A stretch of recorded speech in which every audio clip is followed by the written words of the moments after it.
Welcome to Brave Healer Productions. We are waking the world up to what's possible for healing, one brave word at a time. Welcome, everyone. I'm Laura DeFranco, the CEO of Brave Healer Productions, where we have a mission to wake the world up to what's possible for healing, one brave word at a time. And here today to help me with that mission is Sherry Minniti D'Elia. She's going to help me talk a little bit about this new book that we have coming out called Holistic Mental Health. This is volume 2 in the series. Calm, clear, and in control for the rest of your life. How do you guys like the sound of that? So before I introduce Sherry to you all, I just want to say a huge thank you to Laura Mazzata. She is our lead author of this project. And Laura, you have done an amazing job gathering this stellar group of expert authors who are speaking on this very important topic. And I just want to thank you for what you do in the world and for, being a part of my world. So let me tell you about Sherry. She is a psychotherapist, energy healer, and educator who helps individuals and groups heal at the root of their problems and grow. So, Sherry, tell us about this chapter that you wrote for Holistic Mental Health. So it is chapter 15 called Using Triggers as Opportunities, 5 questions for reconnecting to your soul. So what do you want to tell us about kind of the why behind this chapter topic for you personally? So I believe that we all disconnect from our essence. It's the human condition because no parent can provide 100% security 100% of the time. And there's nothing wrong with us. We've all just disconnected from our essence because we couldn't cope with what was happening at the time. And it doesn't have to be a big trauma. Maybe mom worked or wasn't as emotionally attuned, or we had a sibling born, or just anything. And we didn't know what to do with our feelings, or our feelings weren't managed. So we just disconnect. So to really normalize, this happens to all of us, and that we can all, we don't have to live with anxiety or depression or chronic illness and stay stuck. We can move through what's happening, and everything that happens in our life provides us an opportunity to reconnect to our lost parts of self. So triggers as opportunities, it's actually one of my favorite topics ever. And this is a process of awareness, isn't it? So what would you say is like that first step? How do I even understand a trigger as an opportunity? So I think that we all could have a heightened or a disconnected state. So like when you're in the flow and you're like authentic self, and then something happens, and then let's say your child doesn't listen to you and you like fly off the handle. Kids don't listen a lot of the time, but your reaction is stronger than the event. Or someone says, oh, my mom died, and you're like, well, what time do you want to go to lunch tomorrow? Like that's a total disconnect. So trying to be like aware of how you're responding in your environment. And then once you recognize that you have a heightened or a disconnected response, to realize, oh, this is threading back to something that I didn't process. I disconnected from myself. I didn't process it. And the 5 questions that I encourage people to ask themselves in the chapter is a way to find what the root of that is. The tools in this book, you guys. So Sherry is sharing a personal story, and then in every chapter, our authors are stepping up to share a strategy with you. And in case of these questions that Sherry's talking about, and really all of the tools and strategies in the book, They are golden nuggets of awareness. And it's like my favorite topic, really, ever. And so I can't wait for you all to read that and go through the questions. And I would suggest having your notebook and pen next to you and really dive in. And Sherry, I thank you for taking that challenge to, share your story and give people something that they could do to have that experience with. What do you think is the most important thing you want people to know about mental health in general? I think that nothing's wrong with you. These symptoms come up to guide you home back to your soul, and that we're meant to connect to ourselves. We're meant to connect to other people. And I think so often people are like, oh, I just don't want to. They might cut off their mother, cut off their father, cut off a sibling. And I have helped so many people through the years to recognize what's going on inside of them.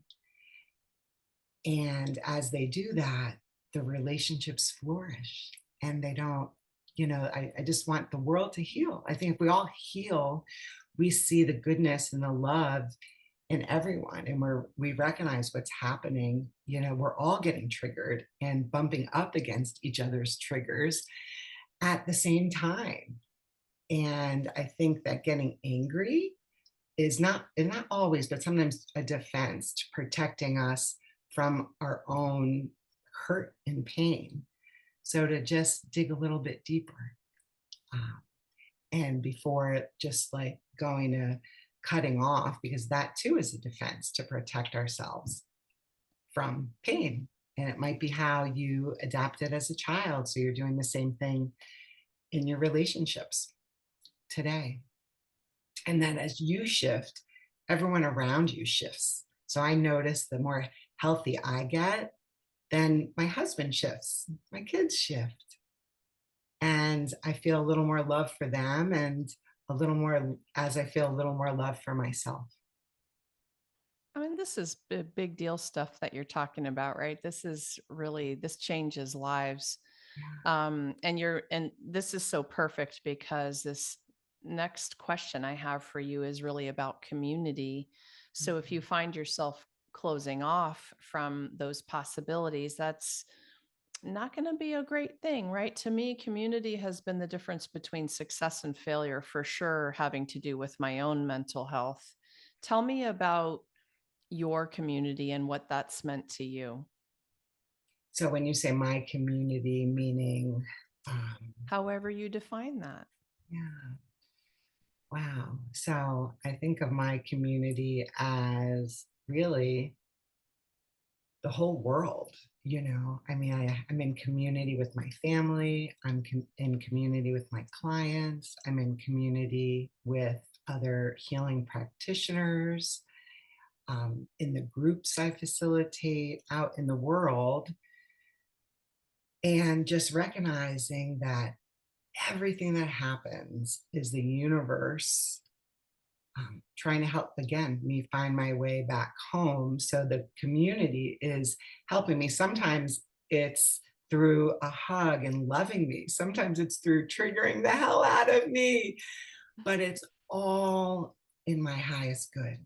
And I appreciate it all, even though sometimes I'm like, oh, why is this happening now? But then I slow down and I remember, that this is all in my highest good, and it feels so good every time I get a piece of myself back, no matter who has helped me to do that. Yeah, I love that. I love just listening to that answer. I've said it before, but you know, you all define community, you guys. So when you hear Sherry's answer to this, I love it so much. I mean, sometimes it could be one person that and you said it, in community with. So Mm. you don't have to think of it as, 30 people or whatever. But it's important. And what you're talking about is so important in terms of connection and helping people realize they're not alone. And, anything else you want to say about that? Yeah, we're all on the same path. And that's why I shared, in my chapter, little snippets about my life, because I've been through it, and what I ask people to do, whether it's in group or in individual therapy, I've done it myself. And I don't ask anybody to go anywhere to the depths of their soul that I haven't gone myself. That's And and I've important. watched, like, my life has changed exponentially, you know, from a point in time where was riddled with anxiety and depression and couldn't find my way out of bed. And Mm. I wanted to quit my profession, and I would sit with people and I would just glaze over and almost fall asleep. And as I realized, oh, they're tapping into all these lost parts of self, I've just gotten pieces of myself back a little bit, you know, every day. And really, I'd like to just share, be patient with the process, because it's a process. It's not a light switch. And to have grace for yourself and love yourself through it, and just know that you're doing the best you can, and everybody is doing the best that they can. Sherry, thank you so much for what you do in the world. And thanks for being here to share it with everyone today. Thank you so much for having me today. It's amazing to be part of this project. I feel honored and proud and really excited. You guys, Holistic Mental Health Volume 2. Remember, you can join us for the book launch party coming up April 18th at 7:15 p.m. Eastern. The information is down below. This is way more than a book. It is a generous community of people like Sherry, right? So I have her hooked up down below with her website and links and all the good things. Please go down and explore all the amazing things that she is up to. And if you happen to be listening to this interview anytime after that date of the 18th of April, that just means you can get over to Amazon and grab your copy of this beautiful book. Lastly, today, everyone, remember your words change the world when you're brave enough to share them. So it Yes. is time to be brave. See you next time, everyone.